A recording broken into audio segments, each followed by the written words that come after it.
Assalamu alaikum wa rahmatullahi ta'ala wa barakatuh. Donc dans le prolongement des vidéos que je suis en train de faire, je vais essayer d'aborder aujourd'hui un thème très important, celui de savoir si on peut se marier avec une personne ayant un trouble de la personnalité. Donc de répondre à la question, est-ce qu'il est recommandé ou pas de se marier avec une personne ayant un trouble de la personnalité?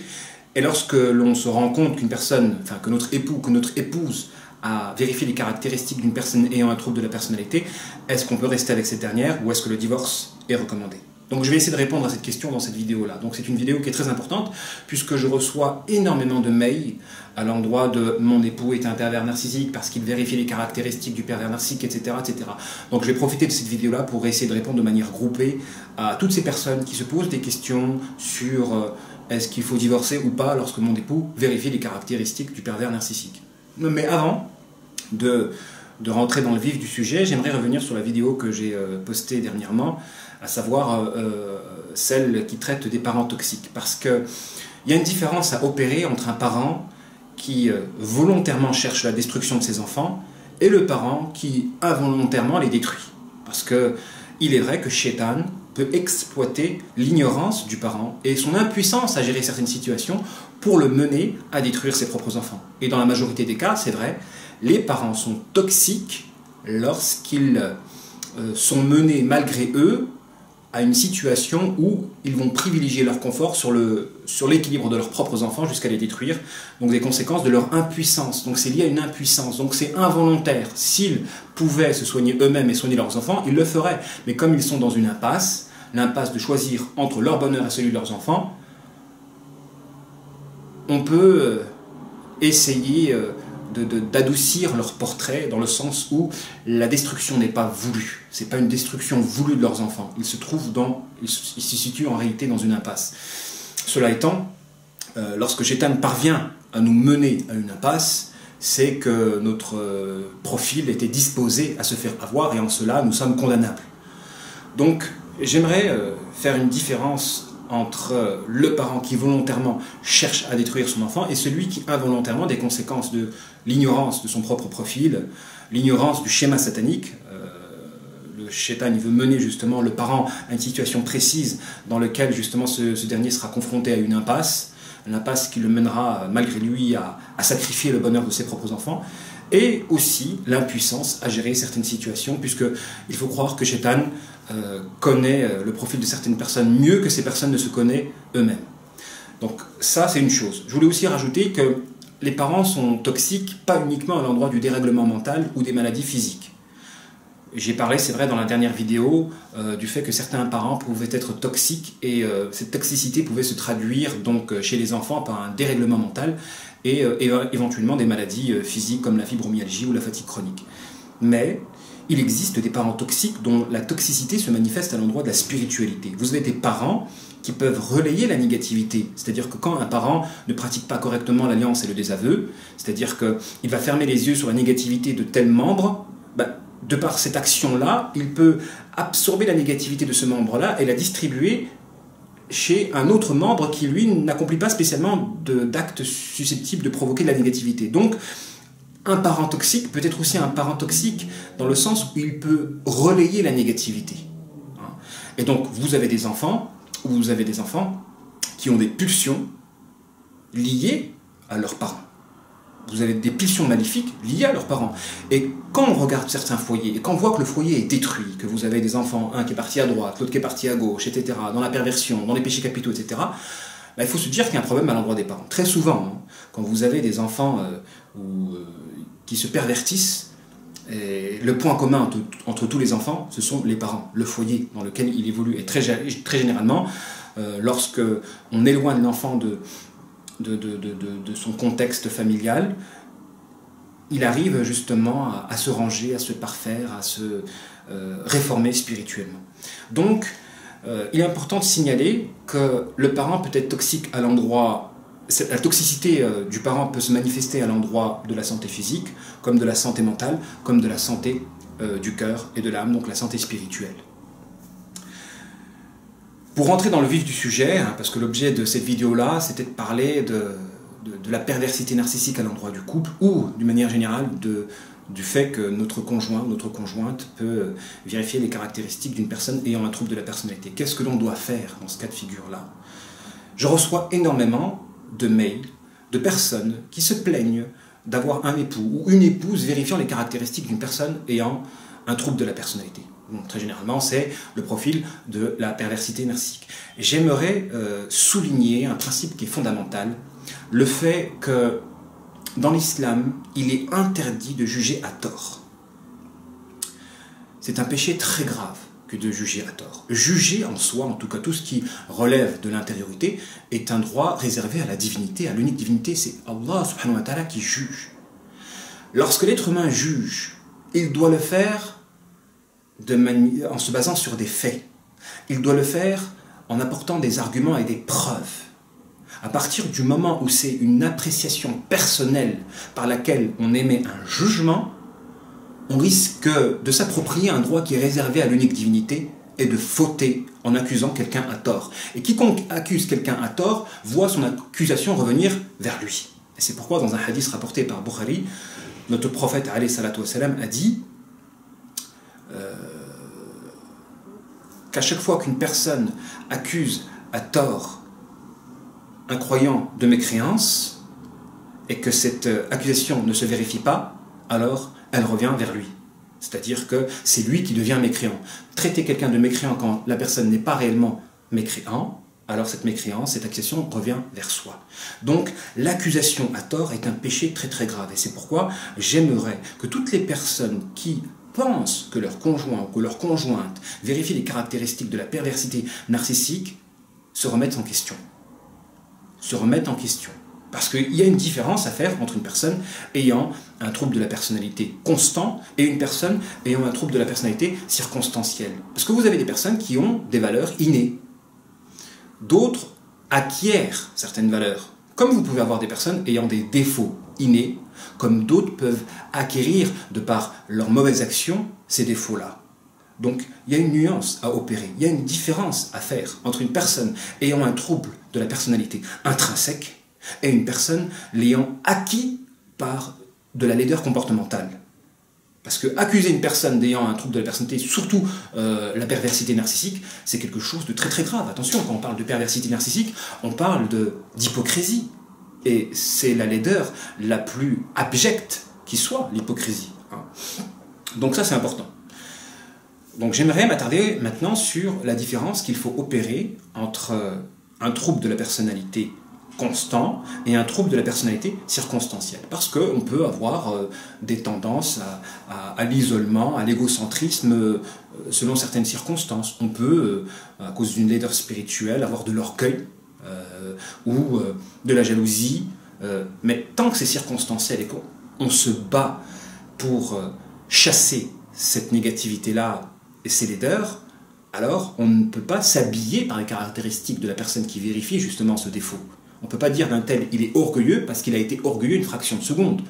Surtout si cet orgueil qu'il a ressenti en lui, il l'a combattu. Parce que l'être humain est un être composé. Il peut avoir des idées qui lui traversent l'esprit qui ne sont pas ses idées, comme il peut ressentir des états qui ne sont pas ses états. À partir du moment où il lutte contre ces états, où il refoule ses idées maléfiques, ces idées maléfiques et ces états ne lui appartiennent pas et on n'a pas le droit de le décrire par rapport à ces idées et ces états-là. Ça, c'est important de le préciser. Donc, accuser une personne de perversité narcissique quand, bien même il l'aurait été un court moment de son existence, c'est fauter à l'endroit du jugement et c'est fausser dans le jugement. Et fausser un jugement est un péché très très grave. Fausser un jugement est un péché très très grave. C'est-à-dire accuser à tort une personne d'être ce qu'il n'est pas, c'est quelque chose de très grave et c'est devenu malheureusement à la mode de nos jours. Donc généralement, la différence qu'il y a entre une personne ayant un trouble de la personnalité intrinsèque, c'est l'hérédité. Généralement, on hérite d'un trouble de la personnalité. Donc la différence qu'il y a, c'est qu'une personne qui a un trouble de la personnalité constant hérite de ce trouble-là. Donc soit il a un parent pervers narcissique, soit il est le fruit d'une relation extra-conjugale, soit sa naissance s'est opérée dans un contexte où il y a eu des rituels sataniques, de la sorcellerie ou autre. Donc il faut qu'il naisse avec une pulsion maléfique. Qu'il naisse avec une pulsion maléfique. Et Et cette pulsion-là, justement, va l'accompagner durant toute son enfance, parce que c'est durant l'enfance que se construit la personnalité. Donc, en réalité, une personne ayant un trouble de la personnalité intrinsèque est une personne qui ne peut pas se défaire d'un défaut. Hein, si je devais résumer, c'est une personne, c'est pour ça qu'il y a une liaison entre la spiritualité, la religion et la psychologie musulmane. Hein, regardez, là je parle de spiritualité, j'aborde la notion de trouble de la personnalité à travers la spiritualité, dans le sens où une personne ayant un trouble de la personnalité, c'est quelqu'un qui a un défaut dont il ne peut se défaire. Quelqu'un qui a un défaut dont il ne peut se défaire. Prenons le défaut qui caractérise le pervers narcissique, c'est l'hypocrisie. Et donc ce qui découle de l'hypocrisie, c'est la tromperie et la trahison. Hein. Donc vous avez des gens qui peuvent être hypocrites circonstanciellement, et qui peuvent se repentir par la sincérité, et vous avez d'autres personnes dont l'hypocrisie est une seconde nature. Ils ne peuvent pas se défaire de l'envie de tromper. Après, comment se soigner, ça c'est une autre histoire. Hein. Il faudrait réserver une vidéo que pour ça. Mais là, je fais un gros plan sur le fait qu'une personne ayant un trouble de la personnalité, c'est quelqu'un qui ne peut pas se défaire d'un certain défaut spirituel. Hein. C'est pour ça, là, je suis en train de faire la liaison qu'il y a entre la psychologie, au sens commun du terme, et la religiosité, dans le sens que la psychologie musulmane allie justement ces deux disciplines-là. Pour la perversité narcissique, donc, le défaut, ce serait l'hypocrisie. Pour le borderline, le défaut, ce serait l'ingratitude. Le borderline ne peut pas reconnaître les bienfaits de son conjoint. Il ne peut pas reconnaître, c'est plus fort que lui.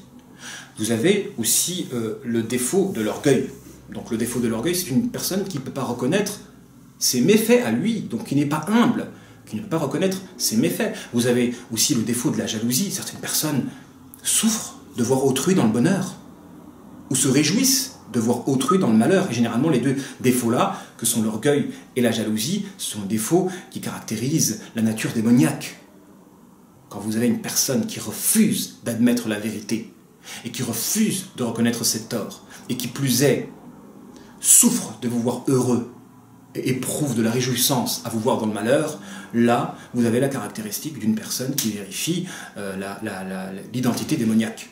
Et malheureusement, il faut croire qu'en notre époque, beaucoup de personnes qui se disent musulmans sont orgueilleux et jaloux.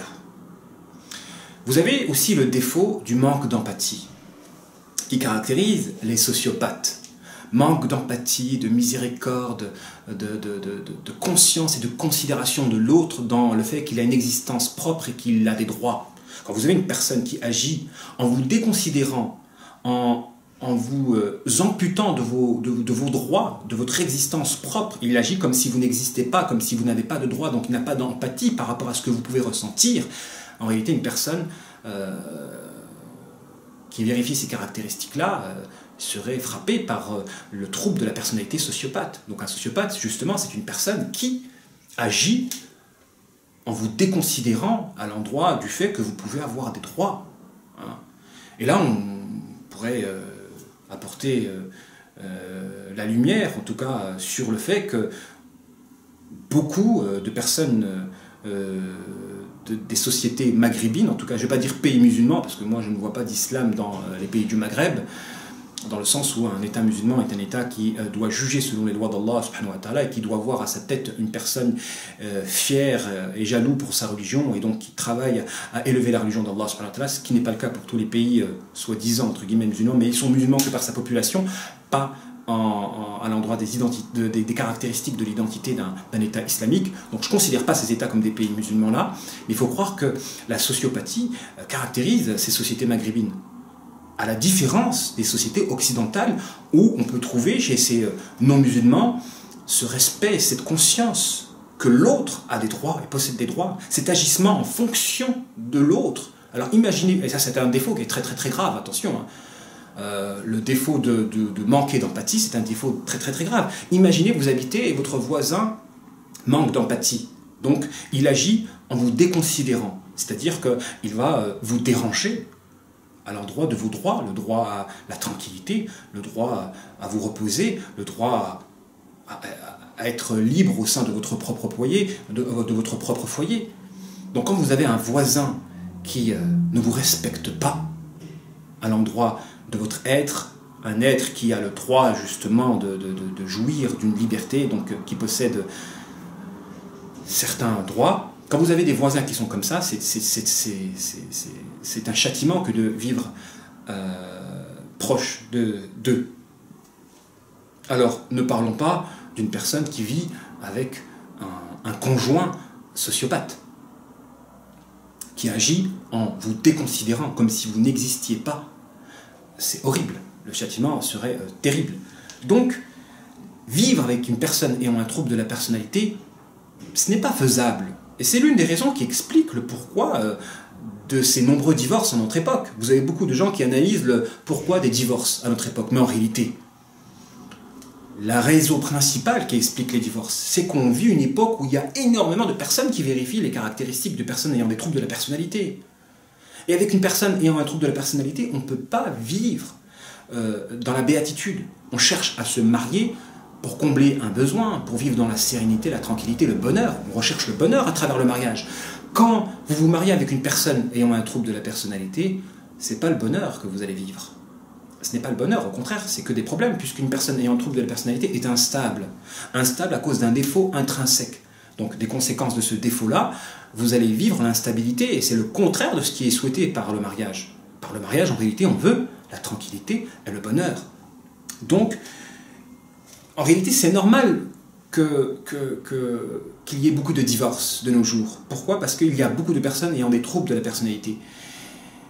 Et si, justement, on pouvait régler... Parce que, attention, hein, dans le mariage, dans l'islam, le mariage implique droits et devoirs. La femme a des droits et des devoirs, l'homme a des droits et des devoirs. Une personne ayant un trouble de la personnalité, de respecter certains droits et devoirs. Prenons l'exemple du sociopathe. Alors, le sociopathe, il agit en déconsidérant vos devoirs, vos droits. Donc là, vous mettez de côté tous les principes qui vont fonder le couple. Donc c'est impossible de se marier avec une personne sociopathe. Hein. Parlons de l'ingratitude. Hein. Parmi les droits et les devoirs au sein du couple, il y a la reconnaissance, être reconnaissant, hein, de la gratitude. Une femme qui est ingrate à l'endroit des bienfaits de son époux ira en enfer, comme le mentionne une tradition authentique rapportée par l'imam Bukhari. Le prophète il a dit que la majorité des personnes qui seront en enfer étaient des femmes des conséquences de leur ingratitude, c'est-à-dire que l'homme peut faire beaucoup de bien à son égard, et parce qu'il aura commis une erreur, elle va faire abstraction de tout le bien qu'il a fait pour focaliser sur l'erreur et le décrire à travers cette erreur. Donc faussement du portrait. Je le décris à travers la faille et je fausse le portrait puisque je ne l'observe pas à travers la globalité. Je focalise sur la faille pour faire croire que la faille caractérise l'entièreté du personnage. Ça, c'est du vice en réalité, que de décrire une personne à travers un défaut pour faire abstraction de toutes ses qualités, surtout si le défaut ne représente que 1% du profil. Donc, c'est important de préciser que la raison principale qui explique le divorce de nos jours, c'est les troubles de la personnalité. Parce qu'en réalité, à partir d'une personne qui a un trouble de la personnalité, on ne peut pas discuter, on ne peut pas dialoguer. Hein. Comme j'ai précisé dans la vidéo précédente, une personne qui a un trouble de la personnalité, son ego est surdimensionné. Des conséquences du fait qu'il y a un côté siamois, c'est-à-dire que son ego peut être collé à un démon depuis la naissance et il y aura la perte du recul intellectuel, donc l'impossibilité de se remettre en cause. Et à partir de là, on ne peut pas dialoguer. D'ailleurs, dans un verset du Coran où Allah subhanahu wa ta'ala décrit Gog et Magog, il est décrit comme étant un peuple peu sans faux qui ne comprennent aucun discours. Regardez. Hein. Donc Gog et Magog font partie de la race humaine. Mais regardez comment Allah subhanahu wa ta'ala les décrit dans la sourate La Caverne, peu sans faux qu'ils ne comprennent aucun discours. Donc là, il est possible qu'en réalité, c'est un peuple unifié à travers un trouble de la personnalité. Donc des barbares qui n'auront aucune considération pour autrui dans leur agissement. Et c'est comme ça que sont décrits les Gog et Magog. Donc, un peuple qui n'a aucune considération, aucun respect de l'humanité et qui va détruire tout sur son passage. Hein. Et c'est vrai que la caractéristique, donc quand Allah subhanahu wa ta'ala, par laquelle Allah subhanahu wa ta'ala les décrit dans le Coran, c'est peu s'en faut qu'ils ne comprennent aucun discours. Donc on ne peut pas dialoguer avec eux, puisque le discours, la langue, sert de communication entre les êtres, le dialogue. Si dans un couple, la femme et l'homme étaient dirigés par des valeurs transcendantes, la religion musulmane, il n'y aurait pas de problème. Il n'y aurait pas de problème. Les droits du couple sont simples. L'obéissance que la femme doit à son époux, l'orientation que l'homme doit à son épouse, l'affection que l'homme doit à son épouse, la satisfaction que la femme doit donner à son époux. Le fait de subvenir aux besoins que l'homme doit à son épouse, la gratitude que la femme doit à son époux, et patienter réciproquement les défauts que les uns peuvent avoir dans le couple. Si vous respectez en réalité ces 4 droits et devoirs au sein du couple, il n'y aura pas de divorce. Il n'y aura pas de divorce. Mais quand c'est la guerre d'ego contre ego, des conséquences du fait que vous avez une personne qui est égocentrique, parce que le trouble de la personnalité, en réalité, ça développe de l'égocentrisme. Et l'égocentrisme, il brise l'harmonie d'une société, d'une famille. C'est pourquoi en réalité une personne ayant un trouble de la personnalité, c'est un danger, parce que ça provoque, ça détruit le socle de la société, la famille. Et généralement, les personnes ayant un trouble de la personnalité ne restent pas mariées. Ils divorcent, ils multiplient les mariages quand ils sont dans la religion, parce que sinon ce sera dans le haram, etc. Il y a plein d'enfants qui grandissent justement avec de la déchirure. Une personne ayant un trouble de la personnalité, elle peut fabriquer des monstres en réalité. Prenons l'exemple du borderline. Le borderline qui provoque, qui ne se sentira bien que lorsque vous serez en colère. Donc qui vous provoque, qui vous met de la pression. Alors de 2 choses l'une. Ou bien vous partez, ou bien vous devenez violent. Parce que trop de pression en soi implique la riposte. Vous ne pouvez pas rester dans un environnement à subir de la pression constamment sans rien faire. Ou bien Alors, il y a 3 solutions. Il y a 3 solutions vis-à-vis d'une personne ayant un trouble borderline. Ou bien vous abdiquez. Quand je dis abdiquer, c'est-à-dire que vous perdez en virilité. Dans le cas où la femme est borderline et l'homme serait ici la victime. Alors, soit vous perdez en virilité, c'est-à-dire que vous allez devenir présent, mais tout en étant absent. Donc, absent par votre présence. Soit vous devenez très violent, soit vous fuyez. Il y a 3 cas de figure d'une personne qui peut être confrontée à cela. Donc la question est de savoir, est-ce qu'on peut se marier avec une personne ayant un trouble de la personnalité? Donc si la personne ne reconnaît pas son trouble, alors non, puisque ce serait rentrer dans le mur. Si vous avez une personne qui a un trouble de la personnalité et qui ne le reconnaît pas, alors non, bien sûr, on ne peut pas se marier. Et si la personne a un trouble de la personnalité comme la perversité narcissique et ne le reconnaît pas, alors non, aussi, on ne peut pas rester marié avec tel personnage. Vous savez que la perversité narcissique implique la tromperie et la trahison. Et on ne peut pas rester avec une personne qui trompe et qui trahit. Hein? Donc, la condition pour pouvoir vivre avec une personne ayant un trouble de la personnalité, en tout cas la première condition, c'est qu'il faut que cette personne-là reconnaisse son trouble, humblement. Donc il ne faut pas qu'elle ait de l'orgueil. Il faut qu'elle reconnaisse son trouble. Après, elle peut avoir d'autres défauts, mais il faudrait qu'elle se donne les moyens pour que ces défauts disparaissent ou soient canalisés. Hein. Vous avez des gens qui ont une pulsion à la tromperie, mais qui ne la concrétisent jamais.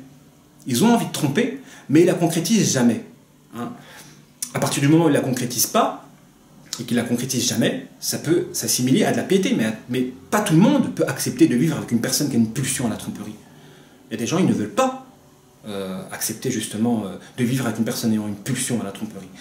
Donc la première des conditions, c'est le fait la première condition, c'est d'accepter son trouble de la personnalité. La seconde condition, c'est il faut qu'il y ait une complémentarité. C'est-à-dire qu'il faut que la personne ayant un trouble de personnalité se marie avec un rééquilibreur. Hein, il faut qu'elle se marie avec un rééquilibreur parce que 2 personnes ayant un petit peu le même profil, ça va être un renchérissement de négativité. C'est-à-dire que quand ils vont s'embrouiller, ça va faire un ping-pong de je m'embrouille.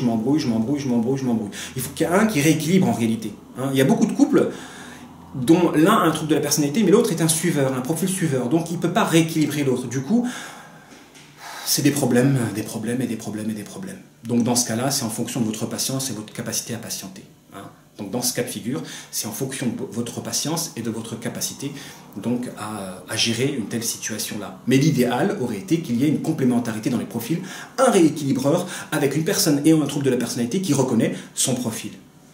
Dans ce cas de figure-là, ça marche. Mais si vous êtes confronté à une personne qui ne veut pas se réformer et avec laquelle vous pouvez avoir des enfants, parce qu'une personne ayant un trouble de la personnalité, en réalité, comme elle est égocentrique, elle va utiliser l'enfant pour vous faire mal.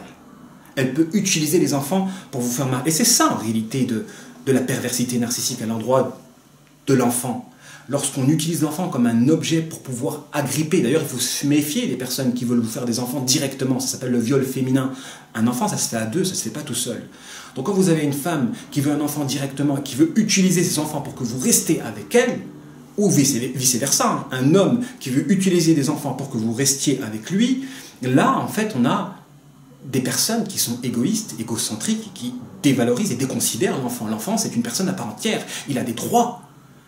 Et lorsque vous êtes confronté à une personne qui veut vous mener à lui et qui ne veut pas vous lâcher et des conséquences de son trouble de la personnalité et risque d'avoir beaucoup de conflits dans le foyer, alors là, l'abandon, le fait de s'écarter, peut être la meilleure des solutions. Parce qu'il est préférable de s'écarter et que l'enfant puisse grandir dans un foyer où il n'a qu'un seul parent et qui a un semblant d'équilibre, plutôt que de voir ces deux parents, ces deux êtres, les êtres qu'il aime le plus au monde, se déchirer. Là, oui, la meilleure des issues, c'est de partir. Mais à la condition, bien sûr, que la personne ayant le trouble de la personnalité ne soit pas bipolaire ou pervers narcissique. Hein, parce que là, elle va détruire ses propres enfants. Borderline, à la rigueur, une personne ayant un trouble borderline ne détruit pas ses enfants, généralement. Généralement, elle ne les détruit pas. Quoique, de nos jours. Cela étant, il faut savoir que parfois l'abandon peut s'avérer être une solution. Et c'est pourquoi on peut s'appuyer sur l'argument de l'abandon abrahamique. Lorsque Allah subhanahu wa ta'ala a demandé à Abraham de laisser son épouse Hajar et son fils Ismaïl dans le désert, et qu'il est parti, et en plaçant sa confiance en Allah subhanahu wa ta'ala dans l'éducation de son fils et la préservation de son épouse. En cela, il y a un très grand enseignement, à savoir que même notre proximité ne peut pas guider. Parfois, vous pouvez être très très proche des vôtres et ne pas avoir la capacité de guider, tandis qu'Allah subhanahu wa ta'ala, c'est lui qui guide, même si vous êtes loin. Tant que vous placez votre confiance en lui et que vous restez pieux, parce que des conséquences de votre piété, par vos invocations, Allah subhanahu wa ta'ala peut assujettir des anges qui vont veiller sur vos proches. Et c'est lui, le remplaçant dans vos foyers, quand vous cheminez dans la voie d'Allah subhanahu wa ta'ala. Et il est important d'ajouter que dans cet abandon-là, il faut voir quelque chose de noble. Car il est vrai que parfois la femme mauvaise, qui fausse le portrait, aura tendance justement à diaboliser l'homme qui abandonne en disant de lui qu'il est inhumain. Alors qu'en réalité, l'inhumanité consiste justement à déconsidérer l'enfant dans ses droits, le droit à grandir dans un foyer harmonieux.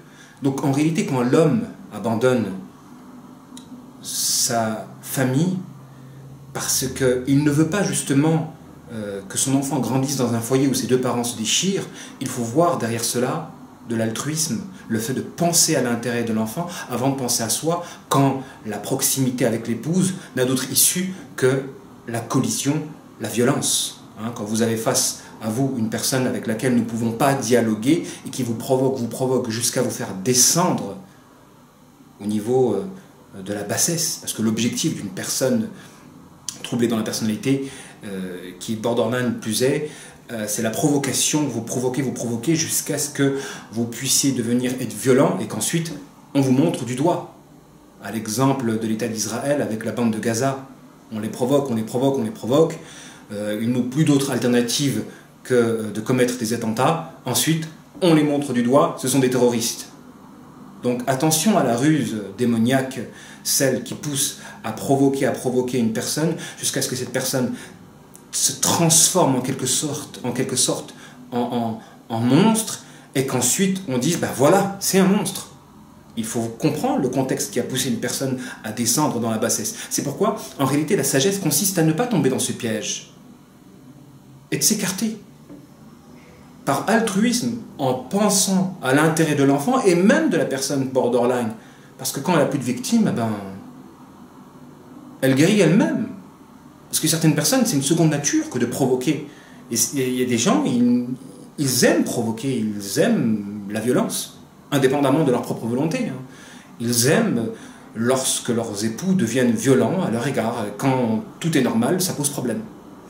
Donc, de l'autre côté aussi, la femme qui est mariée avec un époux ayant un trouble de la personnalité, quand cet époux-là ne veut pas comprendre ou ne peut pas comprendre et qu'il n'est pas réformable, alors dans ce cas-là, oui, la solution serait le divorce.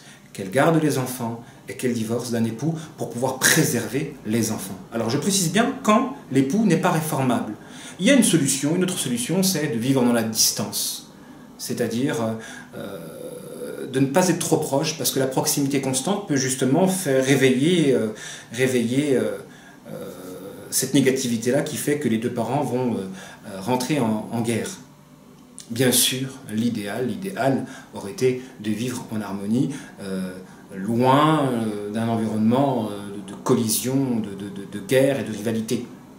Mais pour cela, il faut que les deux éléments du couple, sincèrement, travaillent justement à se parfaire spirituellement et s'éloignent d'un contexte susceptible de générer en eux une négativité les déstabilisant. Assalamu alaikum wa rahmatullahi ta'ala wa barakatuh.